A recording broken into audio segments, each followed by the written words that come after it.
Guys, good Wednesday afternoon. I'm Jerry Miller, and welcome to the I Love CVille Show. Thank you kindly for joining us. We are live from downtown Charlottesville, but our audience is Central Virginia-wide, Commonwealth-wide, countrywide, and worldwide here on the I Love CVille Network. So much we're going to cover with friend of the show, Bellamy Brown, in the house. You will see him in T-minus 60 seconds. I'll cut to the chase. Dude is jacked. I mean, dude has always been fitness and health conscious, but he's making a push to become Mr. Health and Fitness, and as of today, or yesterday at 7:04 a.m., he was in first place in his group.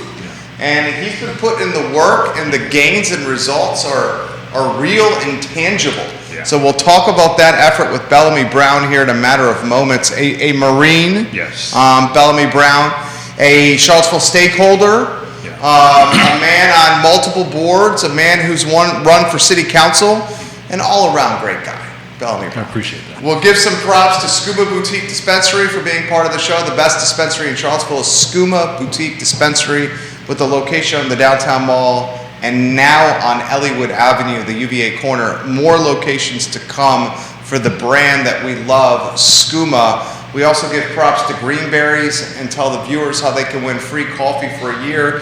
Enter.greenberries.com. if you'd like to win free coffee for a year. Judah Wickower is our director. You should have a 3-shot ready to go, just in case, J-Dubs. But let's go to the studio camera first, and then the 2-shot, and welcome Bellamy to the program. Bellamy, good afternoon. What's up, man? Good afternoon, my friend. How are you? I'm doing well. Should I say Bellamy, potentially Mr. Health and Fitness Brown? I mean, it's got a great ring to it. Hopefully. What's going on? So this is a competition that I just randomly entered, I guess, a few months back. It took a while for them to select their participants. Generally in the, I guess, what do you call it, the exercise fitness space, you'll have like sponsors that look for athletes or whatever, and Muscle and Fitness is no different. And so they started this competition. I got selected. I didn't know how it was going to work out, because it's different from like your physique kind of competitions. And apparently I'm doing pretty well. 3 stages away from becoming Mr. Health and Fitness, and hopefully we That's big time. Yeah. Dude, that is so big time. Yeah. So let me ask you this here. You've always been health and fitness conscious. Sure. You're stepping it up another level here. Yeah. What inspired this? So I think, and I was telling Judah this. Aside from the politics coming home and what have you, there's this philosophy that kind of developed for me over the past decade or so that focuses on total wellness, and for me that is spiritual, emotional, mental, physical, and financial, and so this is just one component of that. And I've always been in the gym. I was down to 16% body fat before this competition started. Dang. And so I don't know. I have a physique in mind that I want to work toward, and that's really what's been the driver. But this has just added more emphasis on it. You, the viewer and listener, can give props to Bellamy Brown by leaving your comments in the comment section. Vanessa Parkhill giving you the heart emoji here on the program. She's the queen of Earlysville. How would you characterize your time and tenure and experience in politics in Charlottesville? The follow-up question would be, how has that motivated or been a foundation for motivating you to get even more fitness conscious? Because if I know you, I feel like I know you fairly well. I would feel like the fitness and the exercising and the lifting are one of the best stress relievers you have in your life. Is that fair? Sure. So I would say when things got really thick. Because you were in the thick for a little while, and I've been in the thick, Yeah. and it's not always easy. Yeah, I think when things got really thick, that's when it became. I mean, I just had to do it. I mean, there had to be some avenue for navigating the circumstances that were going on, and so that really, it's. I don't know. I mean, when you have circumstances, I was talking to with Jude as well, where a lot of negativity and things are going, whether it's stock market or Russia or whatever, that energy can get in your body or whatever, and you got to expend that. Find some healthy way to expend that. And for me, whatever life circumstances comes up that triggers that, going to the gym and doing the fitness is a way to expend that stagnant energy for me. And so that was a pretty intense period. I needed to be focused and have sound direction, and so it helped out a lot. So what's the workout routine like? I mean, are we doing like P90X? No, so my core. I have two main ones. One's a German volume training. That's 10 sets, 10 repetitions of 2 exercises, and you're working out like your different body sections over 4 or 5 days a week. I'll add some cardio to that to kind of give some more emphasis to it, and that's about 12 weeks. And once that cuts off, then I'll go into my 8-week fitness model training, which is, it's not as intense as the German volume, but it does the job as well. We'll give some props to Anthony Mayo. He's giving you some love right now. If you have questions for Bellamy or want to give him some props, please put your thoughts in the feed and I'll relay it live on air. You already got questions coming in. Yeah. The obvious one, you knew it was going to come. I will table it for a little longer in the interview. The re-election question, you knew it was going to come. We'll get to that, Grayson, later in the interview. First, I want to talk to him about where you're working out. Yes. How often you're running. Yeah. How mindful are you of your diet? Yeah. They say you can't out-exercise a bad diet. Yes. Which is very true. Absolutely. So, dude, how are you getting jacked and lean, and how are you soon to be Mr. Fitness here, Mr. Health and Fitness? So, well, first, can I plug this? I mean, if you please, if you wouldn't mind voting, that would be helpful. I have my voting link on my Instagram page in the bio, and also on my Facebook page. So again, the German volume is more the lifting aspect. You'll see me biking around town. That's my primary cardio deal. Okay. I do run as well, but that's kind of, I don't know, there's something about doing the biking that just it's great. With me. Yeah. But I'll also do incline treadmill as well to kind of burn out some sweat. I'm going to integrate some boxing over the summer as well. So, dude, you're boxing. Yeah. And you're bike riding all over town. You got to be ready, baby. Something about bike riding. I do some mountain biking. Something about getting on the bike. Yeah. Makes me nostalgic of childhood. Yeah. And I was thinking about that too. I was like, maybe that's it. Because we used to, grow up around here just biking everywhere. I don't know. But I know the area like the back of my hand, and so we just go to it.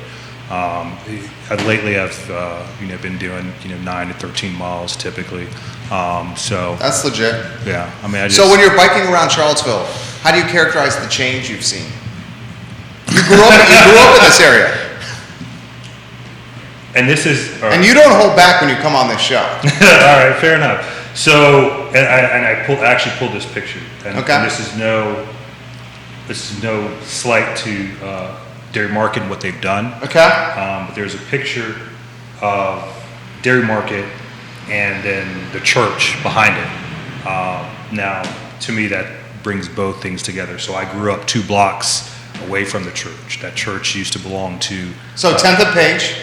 So right there is 10th and Grady, where the church is. I grew up on 12th and Grady, 12th and Roxter down. Okay. So that church used to belong to the Noel family. A lot of, it was completely black growing up. Not so much anymore. No.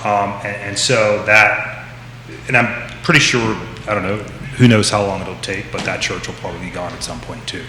And that is what I've seen. That's the that transition from being predominantly black to not being predominantly black. And just a friend of mine who lives in Richmond said that Charlottesville is basically bland. We call it homogenous, but bland works. Yeah, it's very bland. Yeah. So she's basically meaning she's basically calling it white. Isn't that what she's calling it? Yeah. Right? With 6 figures. Yeah. Stuff like that. Yeah. Do we think, has any effort been made in solving this housing affordability? So the phrase has been pivoted. Yeah. And when you were running, and for so long it was affordable housing. Yeah. And our friend, we have a common friend, Keith Smith, who I believe is watching the show. Yes. And he has pivoted the phrase and has led this pivot Uh-huh. from affordable housing to housing affordability. Yeah. And why we've made that pivot, cut to the chase, is Yeah. because affordable housing is it's not realistic in this area. It's not. It's Right? not at all. Not Okay, even your close. take on any of this? Not even close. I mean, again, and what I was saying, and this has always been the case. The local government does not outperform the economy, the outside economy that's going on, the outside deals that are going on, the private transactions that are going on, and that's what's really driving everything. And you got some stakeholders that are involved with UVA and all the other land opportunities around here. It's just, I mean, that's just the way things are. And then you look at what jobs are coming in. Again, and this is not, I'm not knocking anybody. I mean, people are taking, they're using the market for their advantages. I mean, but you got a lot of data analyst jobs here in competition with Silicon Valley. Those are, I mean, that data analyst position is supposed to be the number one job for the next decade or so, at minimum 6 figures. You got tech and finance and everything else here, and you got folk, UVA alum that are, hey, Charlottesville's great, let me come back. From places like New York and everywhere else, getting property on for them, the cheap, and that's kind of the driver. I was talking to some other folk recently, and they were like, hey, there's I guess a couple folk don't even live here, and they got properties here just to come here to watch football on the weekends, that kind of stuff. And so it's really changed the forces. And again, when you look at the historical dysfunction of local government, I mean, they've never been able to catch up, and maybe that's by design, maybe it's not. What does that mean? By design. So They everything don't want you- to. There is a friend, another friend of mine. We call it a virtue signaling. Yeah. Virtue signaling when it comes to the dynamics involving African Americans in this space. What's that mean? That means, hey, we'll throw you $50,000 here, or we'll pat you on the back for X, Y, Z. Meanwhile, everything else that's really important and it's driving everything, the economy and all the other things are behind the scenes, still moving as usual. So it's like on the surface, hey, look at what we're doing. No, it's behind the scenes that's really driving everything. And a lot of folk, I've seen folk, get caught up in this virtue signaling, and it's to their own detriment. And I played in that space, for some time, and I mean I can read the tea leaves. So I don't know if that's too. No, that was great. I agree 100% with you. Questions coming in, guys. I promise you we'll get to the re-election question. Bellamy's got a lot of friends that watch this program here. Do we think the role is one of the roles of local government to maintain community diversity? Or is that not what local government is supposed to do? Because as you've already identified and as we've covered on this show, interest rates are going up. Yeah. Assessments in the city, 12% roughly on average year over year. Yeah. Personal property taxes are going up. Yeah. Rent is going up. Yeah. We got, as you've already pointed out, people moving in from outside the area with 6-figure jobs, taking up rooftops. Yeah. I just don't see the diversity becoming realistic or improving anytime soon. No, absolutely not. I mean, it's again the market drivers, the market forces are there. You just had the former chair of the Fed say that she made a mistake in not recognizing that inflation was on the horizon in the way that it is, and who's going to get hurt? The folks that don't have capital. That's right. When I was running, it was 17,000 poor African Americans in this community primarily. There are no jobs. They're not taking up the 6-figure jobs that's going into code building and everything else. So what do you think is going to happen? That's what it is. And I don't, my thought is, there were land trusts and things and money going to certain of those land trusts, but there's never been a black land trust or any of that stuff. And I think the pendulum has swung so far that you're not going to be able to catch up. And Go ahead. Follow-up question, tough one. Bill McChenzie says, hi, Bellamy. Hi, Bill. Jennifer is singing your praises and saying you should have been on council and you should have been elected. That's the follow-up question for me. Yeah. You were and you are, not past tense, but present and future tense. You are a champion for the underserved. You are a champion for common sense. Yeah. You're a champion for economic verticality, Yeah. climbing the vertical ladder Yeah. of the economy. Yeah. Do you feel when you ran for election that you should have gotten more support, especially in the voter box or the voter booth, Yeah. from the folks that you were going balls to the wall for? Because you went balls to the wall. Yeah, I mean, I think you have to. So what I've realized in that time span is Charlottesville has about five to seven different personalities or groups, and you're not going to be liked by all of them. I can only go so far as to state what I'm about, or or was about at that time. The vision that I had for our community, what I felt like I could bring to the community. If folk don't grasp that or don't want to grasp that for whatever reason, I can't. It is what it is. I think everything speaks for itself. I'm still in the box, still, as Theodore Roosevelt said, still in the arena, doing things, and either way, I've gotten work done on behalf of the community, and I'm still fighting. That's what I was going to go to. So our country itself is built up on two systems primarily: the economic system and this, the legal system or physical freedom system. Here in Charlottesville, the economic system for African Americans, that train is left. That boat is gone. With the work that I do with the other board members on the oversight board, that is an avenue to kind of give that physical or help facilitate that physical freedom while they're still here. And the next 5 years, that population is going to dwindle. And we've gotten a significant ordinance from 2019 on the board, and while I was chairman, and for me that's a win. And we're still doing the work in that particular space. But economically, I mean, the train is gone. Why is the train gone? And what can be done to get the train back in the train? station? The train can't get back in the station. Not even you can't get back. Not even cultivating locally sourced jobs. How are you going to do that? STEM Foundation. Okay, but where's that? Okay, so what's the trend? What is the how long is it going to take to get there? It's going to take a long time. Exactly. Yeah, and who's already ready? Who's already ready? I mean, exactly. To your point, is what you're alluding to, who is already ready, is the folks that are becoming the dominant market share demographic of Charlottesville? Is that what you're saying? There's a data science school that was just built. Yeah. Who is it built for? Yeah. It's going to get worse. It's going to get worse. So what do we do? I mean, how old are you?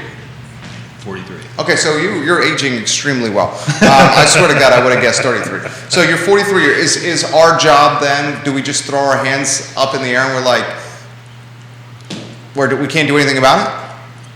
I think behind the scenes, it's always been we're not going to do anything about it. And I think you tried to do something about it. That's been a true. Yeah, I tried, but it was one man against multiple others. And you thought you were spitting into the wind? I just came down here. I had a mission, and I just came down here and worked toward that to try and get some things done. And ships fall where they may. I feel like I ended up where I was supposed to be on the oversight board, and I'm still doing good work in that space. But again, it's Charlottesville. The Charlottesville political community and environment as a whole is very different from what I knew growing up. Obviously, I wasn't involved in politics growing up, but it was very different. And I think for a town a city this small, there's just a lot that's going on. Give us an anecdote, like a firsthand story of you, something behind the scenes that you went through where you're like, man, this is small town but big city politics here. And Bill McChenzie says this, that beating the well-oiled Dem machine is incredibly difficult to do. So give us a first-hand account. I think from my observations, I've seen that there are minority faces out in the front with Caucasian hands behind the scenes. And that's just one section. Wow. Other sections is, oh, we're great, we're fine, we don't have to worry about any of the other stuff. Other sections are, there's complete apathy because everything's been the way it's always been. So it's, and that's a lot, you know, when you're trying to get stuff done and you're also, you know, trying to take care of yourself. That's a lot to really navigate. So let's get to the $68 million question that now 3 people are asking on the feed. You have fans out there. I am a huge Bellamy Brown fan. Are you going to run for city council or any other office next election cycle? I'm definitely not running for it. Definitely not. That's a bummer. I'm disappointed by that. Are you not disappointed by that, Judah Wickower? I'm definitely not running for Charlottesville City Council. No, not at all. What the future holds for any other office, I don't know at this point, but that is a definitely no. Andrea Gregg giving you props. Somerville, South Carolina in the house. So why no? Why no? And I know he's saying he's got a question here for why you're not running. Why no? Because have you not watched the last year? I mean, that was free work, and you want to jump it up, you know, by what? $20,000 at most? probably 4 or 5x of output Kidding me? for 18 or 20K a year of salary. That is no. It's no.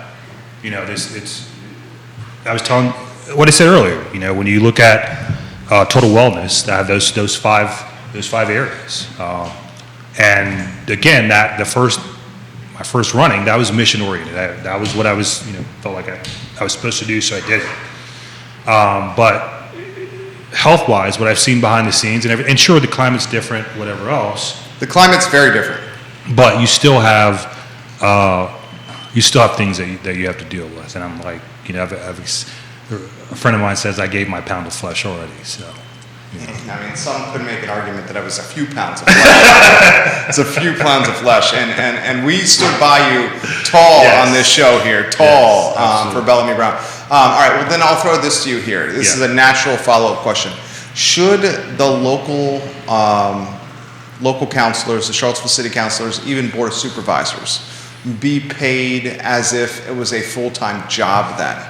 Because you alluded just there moments ago that you did a boatload of, you are doing a boatload of free work for the betterment of the community. Yeah. And people should be compensated for their work and their time and their effort. Yeah. Should these positions be professional careers? So, you thought about this? I know you have. So my philosophy on governing and the Constitution and you know, public service is, yes, go ahead and do public service, but not, you know, in perpetuity, you know, not for the rest of your life. Maybe a term or two and move on, let somebody else, you know, do their thing. I think with the amount of BS that you have to deal with, 18 to 20 grand doesn't tickle me. You know, somebody not having experienced it coming in, they'd be like, oh yeah, you know, whatever. But having gone through a brutal period for what? So the flip side of the coin is that if you make them significantly deeper in pay, then you could have potentially the career politician at the local level. Yeah, I mean, and whether a council or whether the state general assembly, you know, again puts term limits on that. I mean, that could be an option, but you know, for the menial challenges or for the menial pay, with all the challenges that are there, I mean, it's a lot, you know. Are you surprised Lloyd Snook's running for re-election? He sat in your chair and announced he's running for re-election. You surprised by that? No, no, I'm not. You expect Payne to run? Right Theo is watching the program and giving you props. You got a lot of fans out there, dude. Thank you. Michael, I've seen Michael be pretty busy lately. Dude, very active on social media. It's almost giving me hives. Active on social media, Michael Payne. They're giving me hives just thinking about it. Like, I was like, oh my gosh, 2019, you know. So, yeah, I would say from observations, yeah, he would, you know, be running. So Michael, guys, is as active as we have ever seen him on social media, with posts almost every single day, and him being grassroots, doing events almost every single day. Yeah. So my instinct is he's also running for re-election. How would you characterize the state of Charlottesville right now? Are we in a good place or a bad place? I think it's calmer. I would say we are in a better place. We're in an uptrend. I think if you remember our last interview, what I said was if this community wanted to, I guess, survive and move forward, it would have to make some changes, and those changes wouldn't necessarily materialize immediately, but over time. And so I think we're in that space where it's over time. And at the same token, even though the economy and everything else has trended away from the African American community, I still expect, with regard to the physical freedom and everything else, that counselors will look at the community as a whole and do their service for the entire community, not just the status quo that it has been. John Blair watching the program, giving you props. That's my buddy. We love JB. Yeah. John Blair, nothing but love for you here. The recession, which we know we're in recessions with the benefit of hindsight. Yeah. You're as astute a financial guy as we have here in Charlottesville. I don't want to assume, so I'm going to ask you this. Do you think we're in a recession? I think we're in a recession now. Flirting with one? I think we are getting toward that space. I mean, I read a stat the other day that said that some of the luxury ends they've just kind of stopped. They've softened. They've softened. Yeah. But then you still have, like, on the lower economic space where even going to Walmart is like, we're not necessarily doing that anymore. So I think it just depends on where. As a whole, I don't think we're fully in there yet. I mean, we've already been hurting to begin with, and especially here, again, in Charlottesville. But Charlottesville also has the anomaly of UVA. You got UVA, and you got a hell of a bunch of millionaires and wealthy folk here on one end of the spectrum, and you got a bunch of non-wealthy folk on the other end of the spectrum, and that's just the market's just pushing it. Do we think this is the fear I have, that the recession will widen the wealth and educational gap? 100%. And this area in particular? 100%, without a doubt, because you got to think that people who are not in the economic advantage space, they're going to stop buying. Whereas, I mean, I guarantee you got investors on the side. It's like, oh yeah, go down. This is opportunity. Yes, absolutely. Yeah. And as soon as it gets to that, whatever that trigger number is, boom. So that's it's definitely going to work. So guys, we started this interview, and we very much encourage you to vote for Bellamy Brown for Mr. Health and Fitness. Yes. Please vote for Bellamy Brown, Mr. Health and Fitness. Yes. The link to vote for this man is on his Instagram page. On my Instagram, it's on my Facebook page. I'll repost it again, and it's, real quick, it's featured.muscleandfitnessaltogether.com /2022 /Bellamy BELLAMY -BR. I like it. So this is the question I have. We started this interview talking about you and this quest to become Mr. Health and Fitness, and how you're biking around Charlottesville. Yeah. You grew up a couple of blocks from Dairy Market. Yeah. And you said, as you're riding your bicycle around Charlottesville, you, not surprised because we've seen this coming, but it's very obvious how gentrified and homogenous the community has become with its citizen demographic. So, a word on the gentrification Okay.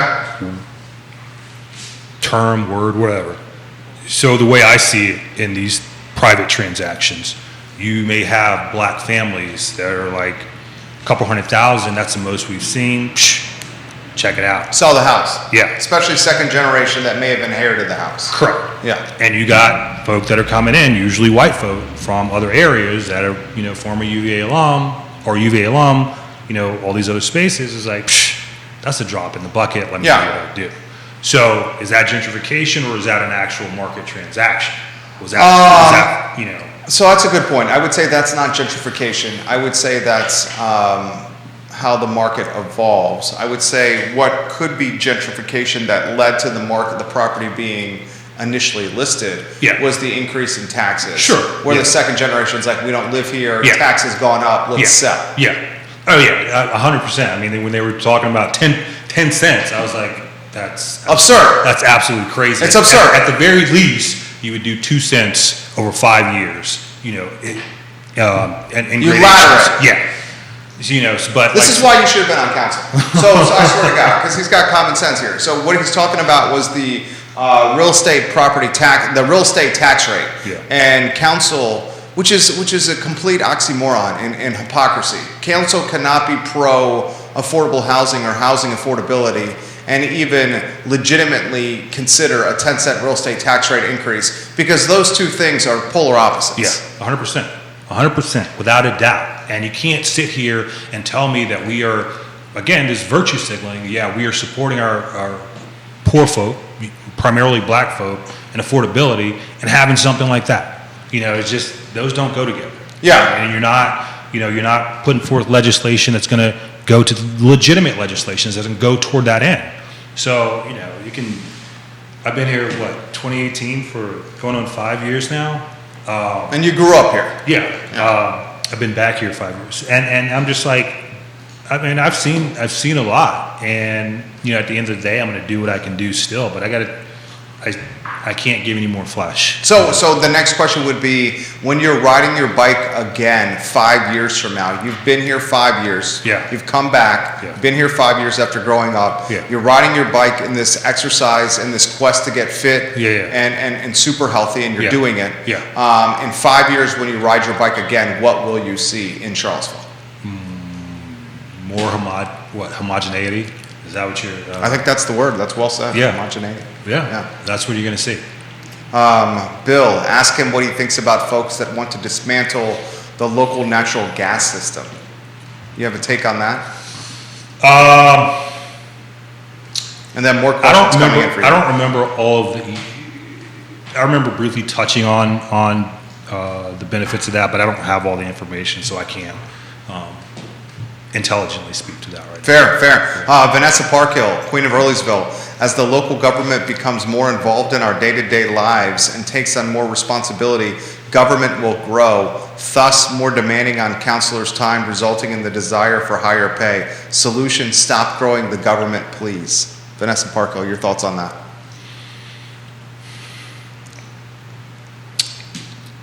I'm doing my work for free. And you should be compensated. And I still give a ton. So if that was that growth, I don't think it's growth in this particular, when you're talking about oversight, the Police Civilian Oversight Board, I don't think it's growth to ensure that citizens of this community are able to raise the BS flag when their government overreaches with regard to their rights.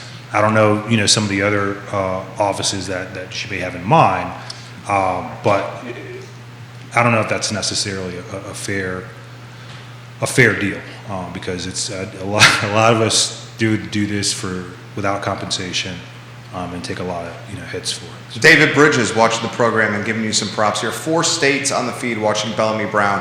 Guys, we're going to give out this URL again for you to vote for Bellamy, for Mr. Health and Fitness. Do you think, and more comments are coming in here, do you think that the government locally should, what can be done to keep this evolution from happening with the demographic of citizenry? Do we need more tax relief? Do we need a stronger commitment to land trust? I mean, look. I think that. I mean, if you're really going to be serious about a land trust, look at Friendship Court and what it's about to become. Yeah. It's going to look very different. Yeah. I'm saying, if you're serious about land trust, you got to do it and do it yesterday. And you're behind the curve on that. And as long as it takes for, ordinances and things to get passed around here, that's another virtue signal. That when I came, this is 2019, and folk were saying, black folk were saying, Charlottesville is famous for talking, but not doing anything, So. Would you have done anything differently? I would have explored more of the options. I mean, it's different from when you're taking a 30,000 foot view versus when you get down into the weeds and see what's going on and how do you navigate X, Y, Z. And it does take some time to move that along. So I would have looked at what options were available, recognize what the market forces are, and there are some pretty powerful market forces. I think held in a few hands. In Charlottesville. What's that, an allusion to the control the Dems have over Charlottesville? No. These are outside of politics from the business aspect. When you're talking about opportunities for building houses and everything, I think it's within a few hands. And this is aside from your normal whatever single family home or whatever it is that you're going to get. They can play the long game because they have capital and everything else, whereas everybody else can't, so. Bellamy Brown, guys, on today's show, what do you make of city council and the interim consultant city manager now making a push to hire the police chief? So we're basically going to have the police chief hired before the city manager is hired, the full-time city manager. Can we talk about this? I just hope that there is... one of the things that was presented to the board is that the community has involvement in that process. I hope that board members, I'm not the chair anymore, I'm not the voice of the board, I'm speaking only for myself, can have involvement in that process. I think at the end of the day, the climate that takes place within the police department can and does spill out into the community. And if there are any repercussions from poor leadership or XYZ, that the BS flag has to be raised on that. So that would be, the city manager has that's within his purview to do. It was within the purview of the former city managers. It's always been in that purview. But we would hope, given that that police chief would ultimately be serving the community as a whole, that the community could have some input and the board itself. Landon Fishburne, welcome to the show. Had conversations with upper level men and women on the CPD. Yeah. I did, and I'm very much taken aback by the openings within the department. Yeah. And I'm also very much taken aback that our police officers cannot afford, in large part, to live in the city they serve. Yeah. And when talking with officers and middle and upper management in the department, they've indicated that the officers are choosing instead to work for other forces, other jurisdictions. Yeah. Because they're closer to their house, they don't have to commute, and these other jurisdictions around Charlottesville are actually paying, in some ways, more money than what the CPD is doing. So the fear, the concern is that you have a community that has police officers that don't live in it, that are serving it. And then the other fear you have is the attrition and the turnover in the department, because if you can't match pay, you're going to lose officers. What's your take on this here? This is also, and this is me saying this. This is me saying this, not you. Me saying this, not him. I also attribute the attrition and the turnover to leadership issues in the past, and that have created confidence and trust issues. And that's me saying that, not him. So your thoughts, and we don't have to go down this road if you don't want to, if it hits too close to home. It's completely your call. I have too much respect for you to make you uncomfortable on this show. No, you know I don't. Okay, I want to emphasize that. So, in my work and preparation for being on the board, again, I'm not the chairman, I'm not the spokesperson, I'm only speaking for myself.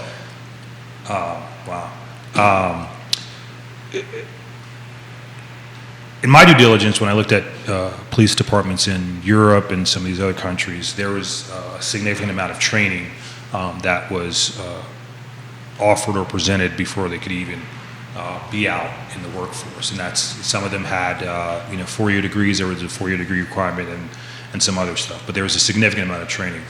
That obviously takes capital. I think when you're looking at the notion of what kind of policing a community ultimately wants, you have to take those things into consideration and really come out with some sound solutions. I think the U.S.-based policing in and of itself, as a whole, I think the study was maybe, what is it, like 6 months or so of training. Part of that training is, the community's out to get you, put a gun in their hands, and send them out on the street. And from that, it usually, and this comes from officers, it usually takes about 4 or 5 years before you actually feel like, you're an officer. So in that 4 or 5 year time frame, you obviously, policing in and of itself, you obviously have high risks, but in that time frame leading up to it, you have even greater risks. So, it's multifaceted, just like this, just like the deal down in Texas. You have, that was a shit show. And I'm not speaking as a Marine, I'm speaking, those are babies, you know what I'm saying? And I think how that went down, the same thing, in Parkland, and if folk don't have the training, then they shouldn't be out there, period. My uncle, who has been, served our country well in special forces in Vietnam and the Army over 30 or so years, said it takes a kind of special skill to be able to go in and do that. And I know exactly what he was talking about. I'm not going to say it here, but if that's a skill you got to have, then that's a skill that you need to go out and do the job effectively. There's no way that... You're talking about overcoming the fear to go into a building with a person that has a machine gun or an AR-15 and kill them. Yeah, and I know that the police chiefs, gave them the stand down order. I'd have been like, hey, I will deal with the repercussions later, but no. This comes into, and I was thinking about this, there is now, I guess, these laws on the books that are saying that if you see an officer doing something out of policy or XYZ, you have to step in and kind of stop him or her. Well, this is the same thing. You can say that, the chief, whatever, come on. The chief's on the ground thinking, there's no active threat, but you can literally see that there is. You can hear that there is. He's not there. This is the same thing if you're over in combat somewhere and you got folk on Capitol Hill or wherever else in some suits. It's that kind of stuff. And there is no way that you should have had parents trying to do the job that the policing should have done. So why do you think it took so long for them to go? BS protocol or fear or both? I would say. I think everybody would fall back on the chief's decision of saying not to go in, and I can't speak as to what was in the mindset of those 19 officers, but I know as a Marine, you would have been in there.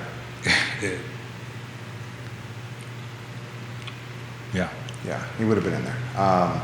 Pedro Prater giving you props. Yeah. Huge Bellamy Brown supporter here.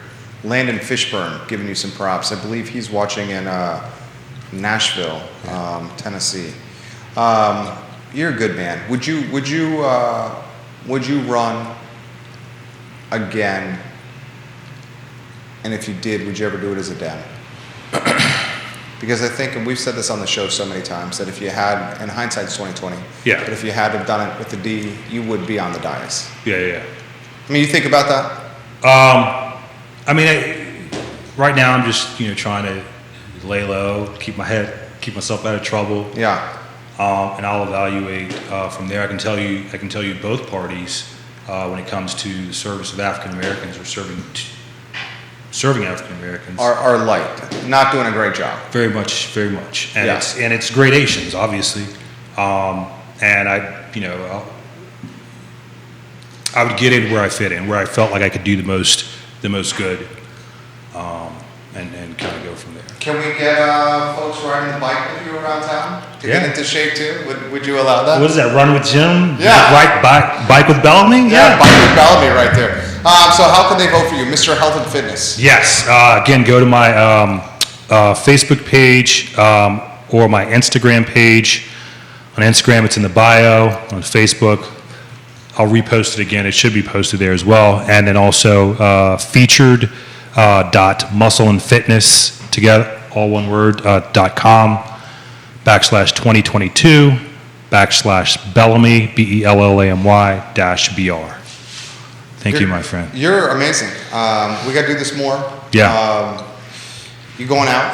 You out and about? Yeah. Where are folks seeing you around town? Occasionally we'll see you at Dairy Market. It sounds like you're laying low now. Have you cut carbs out altogether? So not a cold drink anymore? So since this started, I just got some Buffalo Trace that I'm going to look to celebrate with. That's legit. Yeah. Where'd you get that? Which ABC store? That's hard to find. I know it's hard to find. Did you go to Scottsville? I got a little birdie in the woods. Oh my gosh, he's got the hookup. So you've been keeping it on the lowdown. Yes, yeah, and so vodka and vodka soda is the lightest with calories. But yeah, I've been loving trying to get this because I want to get down personally down to 15% body fat and kind of go from there. But how close are you to your college weight? I'm never going to hit my college weight. When I joined the Marine Corps, I was 150 pounds. Oh, dang. I stayed 150 pounds until after I graduated from college. And I don't know if that was stress or whatever, but I just So what are you clocking now, $185? 202 this morning. 202? What's preferred walk around? Say again? What's preferred walk around weight? So I think 215 of pure lean muscle. We're talking, the abs showing the whole nine. That's what you want, 215? Yeah, pure roughly, lean? yeah. 16% body fat? 15. 15. Yeah, if that pops, I don't think that'll. 15 is. Yeah. Dude is. You sit like this here, and I see the guns. The guns flexing. So the goal is Mr. Health and Fitness, guys. Yes. The link is on his Instagram and is on his Facebook. Yeah. He will post it again. Let's get this guy. Let's get this guy to be Mr. Health and Fitness. And if I could also say, so Muscle and Fitness Magazine is part of this competition. They are raising capital to help wounded warriors build homes for wounded warriors. So if you go in there and you see what's called the Warrior Vote, you have that opportunity to do that as well. And so that's, the whole package together just kind of fit who I am with regard to being a Marine, being a veteran, and the whole fitness deal. And it's just, it's a no-brainer. It's like basically getting up and continue to do what I'm already doing. So we wish you the best of luck. Thank you, my friend. Our pleasure. We should do the interview again soon. Yes. Thank you. Thank you. Thank you. Bellamy Brown, guys. Kind enough to join us on the Wednesday edition of the I Love CVille Show. A couple takes I'm going to give you here on the show for those that are asking. The interview in totality will be archived on ilovecville.com. It's also on Bellamy's Facebook page. So the interview archived on ilovecville.com, and it's also on Bellamy Brown's Facebook page. Judah, why don't we go to the two-shot real quick so I can weave you in the mix, because I know you have positive praise for that man right there. Dude, that guy would have made a hell of a counselor. That guy has the common sense approach to life that we respect. That guy is someone who's willing to stand up to bullies and stand up for the underserved. That guy is willing to put in the work. That guy gets results, and he is undoubtedly a leader. If that man was on council today, Charlottesville would be in an even better place than it is.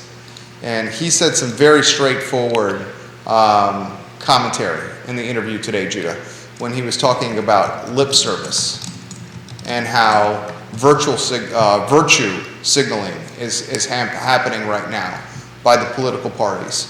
where folks are saying they prioritize, or folks are saying that affordability and justice and equality and reform and diversity are prioritized. But he basically said they might be prioritized, but they're not actually genuinely prioritized. And that really hit home with me. That dude would have been a hell of a counselor, Judah Wickower. Yeah, no doubt. And I think a lot of the problem with not just, I don't know if that is prioritizing. I think oftentimes it's just, I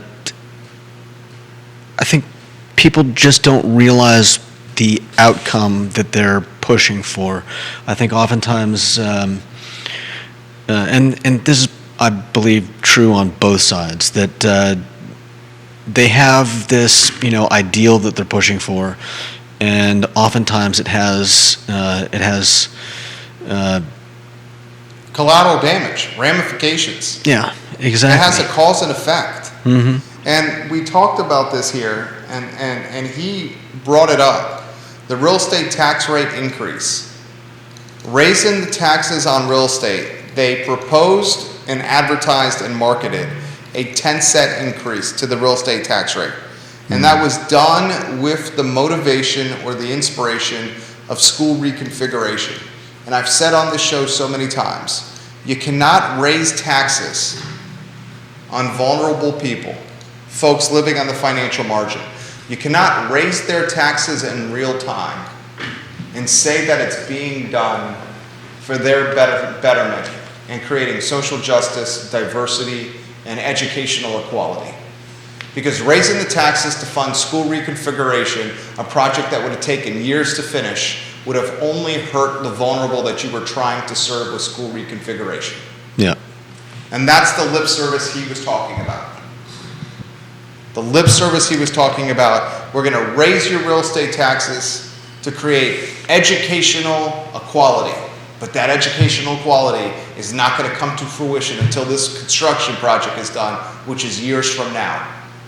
And for the next couple years, to fund this construction project, we're going to ask you for some more money. But hey, your kids are going to benefit down the road if you can afford to still live here. I don't know that it's always lip service. I think oftentimes those initiatives come with the best intentions, and I think that just as often it's the people presenting it don't realize the ultimate outcome. Yeah, don't see the forest through the trees. They don't see the forest through the trees. You're 100% right. All right, we'll give them the benefit of the doubt. Yeah. That's what you're doing. I'm sure that sometimes it is lip service, but I do like to give people the benefit of the doubt. That's and fair. I think people in these positions are, you have to, unless you can prove that there is something malicious Which going is going on. to be difficult to do. I think we have to say that these people are not doing this job to screw people over or give lip service, or they're doing this because they want what's best for the community. Whether they go about it in a way that actually does create a better community is up for debate, and often in different circumstances. But yeah, I think the people we have are an incredible group of people who all want the best for this community. We may disagree with their methods, but that's a different argument. Judah Wickower, great way to close right there. He's the director, Judah Wickower. My name is Jerry Miller. This is the I Love CVille Show, where we utilize long-form content to feature the best of Charlottesville, Virginia. I hope you saw that today with our interview with Bellamy Brown. For Judah Wickower, I'm Jerry Miller. This is the I Love CVille Show on the I Love CVille Network. We will see you tomorrow at 10:15 a.m. with Today y Mañana, co-hosted by Alex Erpy and Xavier Erpy, right here on the I Love CVille Network. Take care, guys. Have a good afternoon.